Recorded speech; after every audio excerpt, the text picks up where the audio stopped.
what this man did should be seen as a hate crime, not because of what he did to his ex, who's the woman on the right, but because of how he went about it. So this man's name is Andrew Charles Beard, and on the right is his ex, whose name is Alyssa Ann Burkett. And he brutally murdered her by shooting her in the head with a shotgun and then stabbing her 13 times. Now, where I said the hate crime should come in is the fact of this guy disguised himself in blackface before he actually did this to throw people off, to say that a black man did it. I've always said if someone puts on blackface, that should be seen as a hate crime. And if you use blackface in order to harm other people to make it seem like it was a black person that did it, you should definitely get hit with even more charges for sure. A man who disguised himself in blackface ambushed his ex-girlfriend where she worked, shot her in the head with a shotgun, and when she didn't die right away, stabbed her 13 times, was sentenced to 43 years in federal prison in a case sparked amid a bitter custody battle. Andrew Charles Beard, age 36, and I would have never guessed he was 36, was sentenced on Wednesday after pleading guilty to charges of cyber stalking, using a dangerous weapon resulting in death, and discharging a firearm during a crime of violence in the 2020 killing of Alyssa Ann Burkett, age 24. This case is a sobering reminder of the brutal violence some women endure at the hands of their intimate partners. The victim in this case fought valiantly until the end. We hope today's sentence brings a measure of peace to her family, said U.S. Attorney Leah Simonton in a news release. His attorneys did not immediately respond to a request for comment on Friday. In plea papers, Beard admitted he cyberstalked and murdered Burkett outside an apartment leasing office in the Dallas suburb of Carrollton, Texas on October 2nd, 2020 to gain custody of their young daughter, authorities said. Burkett was so afraid Beard would kill her that she posted on a fundraising page about their custody battle to raise money for legal fees about a month before she was killed. At this point, I am scared for my life and my daughter's life, she wrote, according to Fox Dallas affiliate KDFW. Beard admitted following her and tracking her from a GPS device on her car, and he bought back a black SUV for the occasion and donned a disguise. Now, Pete, what have I told y'all? That's all part of the thing. It's not enough that you just put on blackface and do what you do. Let's go out and put on everything black. Let's put on the black hoodie, the black pants, some black boots, get some black gloves, and drive in a black vehicle, most likely always a black SUV of some sort. I think the last time I did a story like this, it was the same thing. I don't know what it is. I have no clue what that means. I mean, I have an idea of what it is, but it's the same thing. That's why it becomes unbelievable to a point, to a degree. He shot her in the head with a shotgun as she sat behind the wheel of her car before running back to the SUV. Burkett, severely injured and bloody from the shotgun blast, managed to stagger out of her car and tried to enter a building for help. Realizing that she was still alive, Beard got out of the SUV, ran up to her, grabbed her from behind, and stabbed her 13 times through the upper body with a sharp object. She died in the parking lot as he raced away. 2 witnesses described the killer as a black man. Now, peep that. They said 2 witnesses described him as a black man. That's scary because, again, of course, we know it wasn't a black man, even though this guy had blackface on. So his disguise for the time when the witnesses were looking was working. But Beard was the suspect. Burkett's mother and co-workers told officers she feared Beard, believed he was tracking her, and worried he would kill her. Burkett's boyfriend told police Beard seemed overly obsessed with her and their daughter. Beard was arrested as he drove away from his home in a white pickup truck 3 hours later. Authorities seized 3 phones, including a prepaid burner phone. On one phone, authorities said they found an internet search for what is the best way to remove gunpowder residue from hands. In his vehicle, investigators found a pair of men's hiking boots cut into pieces and soaking in bleach. In his home, authorities found a battery that matched the GPS trackers affixed to Burkett's vehicle. Authorities also found a script Beard used to phone in a false drug tip against Burkett a month earlier. Beard admitted he called in the fake tip on September 2nd, 2020, after planting drugs and a gun in her car. He identified himself as Frank Merrow, claimed Burkett was selling drugs out of the trunk of her car, and told police to check the spare tire well. Official says. So this guy was doing everything he could to make her appear to be an unfit mother to their daughter, just to get their daughter away from her. And my thing is, he's going out of his way to do all of this. What made him think that he was the better fit parent is the question. I mean, look at all the stuff he was doing to try to incriminate her. And when none of that worked, he just took it to the extreme and decided to kill her, which he ended up doing. Now their daughter has neither parent. One is not coming back. Well, neither one is coming back into her life anytime soon.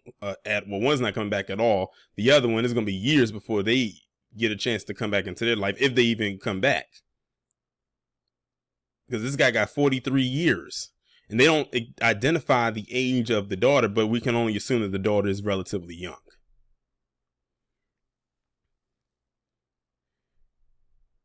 A search of the tire well turned up drugs and a pistol with an obliterated serial number. When questioned by police, Burkett vehemently denied selling drugs and told officers she believed Beard planted them. The day after the murder, police found the black SUV Beard drove to and from the murder scene abandoned near Beard's home. Investigators also found evidence showing he had disguised his race. 2 bottles of liquid foundation makeup, partially burned wipes with brown residue, a burned metal cylinder consistent with the makeup brush container, and a dark prosthetic beard with apparent makeup on the inside. The fake beard contained DNA that matched the beard. How ironic. The fake beard and his last name is Beard. Dried blood recovered from the vehicle contained DNA that matched Burkett.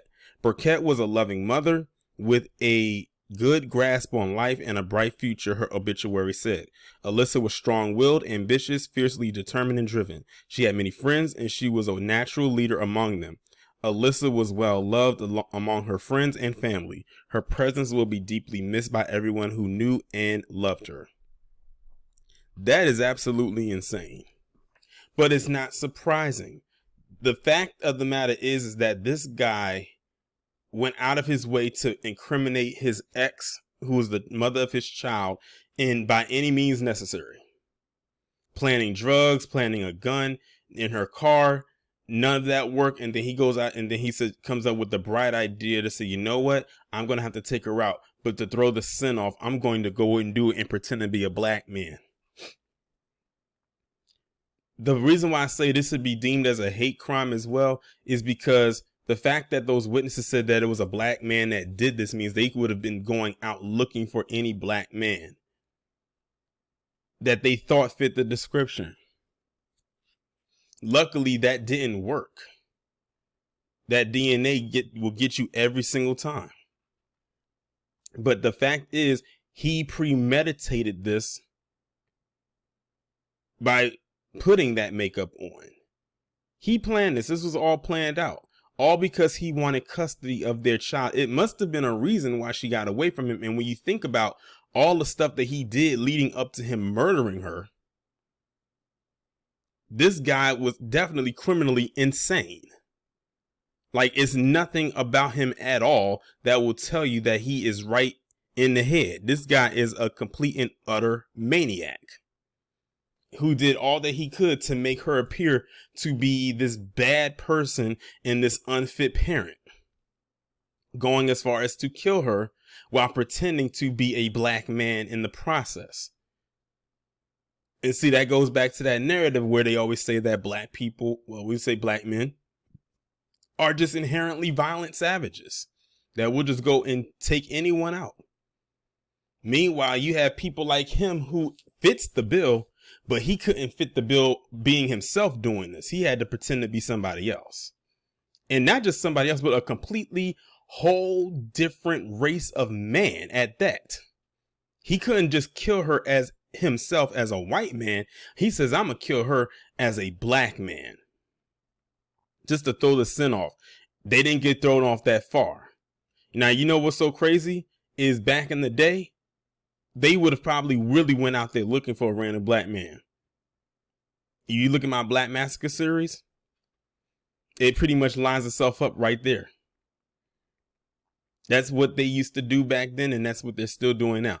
I keep telling people they are their ancestors. This Andrew Charles Beard is his ancestor. Or should I say ancestors, for him to want to do something like that. Well, he has 43 years to deal with that. And they say he's 36 now, so he'll be decrepit by the time he gets released, if he lives to be that age, of course. Now, what it says, now peep this. I always say peep the language. He was sentenced to 43 years in prison. Not up to. That's a good thing, because that means he's going to get the 43 years. No more, no less. Unless, of course, they try to find a loophole and slip something in there and say, we're going to release him early for good behavior. But honestly, this cannot be reformed. It can't be. The only person that's really lost out here is their daughter. Again, she lost a mother. She's not coming back. And she lost her father because he decided to be a goddamn psycho. And I also pay attention to the age difference. He's 36 now. She was 24 when he killed her. Now, it doesn't say how old, like I said, it doesn't say how old the daughter is. I wish they would have said how old the daughter was so we can gauge how old his ex was when she got pregnant, which would also kind of gauge around the time when they got together. Now, remember, this is back in 2020, so we're talking about almost 3 years ago. So he was 33, or maybe, yeah, probably around 33, and she was 24. So he has like a 9-year, almost 10-year age difference on her, or had almost a 10-year age difference on her. All the more reason why I wish I knew how old their daughter was, because that'll determine how young she was when she got pregnant. Remember, she was 24. She was barely into her 20s. She was only 4 years in. So if I get wind that this daughter of theirs was like 6 or something like that, oh, he got her when she was real young. I'm just curious. That's just my assessment. I just wish I knew how old their child was. But again, the age difference, definitely tells a lot. I could probably tell he was one of the ones that probably thought he could control her because of her age. Older, a much older guy, younger female, feels like she's easier to control, probably didn't get in line with whatever he was doing. He probably was abusive to her leading up to this, because she said she had fear for her life. So 9 times out of 10, he probably was abusive to her. And then this is what it led to, unfortunately. The point of the matter is this. My biggest gripe with this dude, besides the fact that he brutally murdered his ex for the reasons he did, is the fact that he had to imitate a black man in order to do it. Or that's what he felt like he had to do. Don't let them sit up here and try to tell you that Dub S does not exist. As far as I'm concerned, this guy is a Dub S. The fact that he did that, historically speaking, back then, that would have definitely gotten a black man hemmed up. And back then it didn't take much. Thankfully, the authorities over this case were not trigger happy to just go out there and just randomly just kill a black man or hem up a black man for a crime they did not commit. Because imagine how that would have worked out, or how that would have went. Look at all the black men that's in jail right now for crimes they don't commit. It would have been nothing for them to do that. Good thing that they weren't trigger happy to try to go after just someone random because of what people saw. Because this guy did this with the intent of getting away with it. And he felt like this was his escape plan. Fortunately for him, it did not work. Fortunately for a random black man, that it did not work in this man's favor. So that's my biggest gripe with the whole thing. And that's why I said that this should also be seen as a hate crime. Again, I truly believe whenever someone does something like this for their own nefarious reasons, hate crime.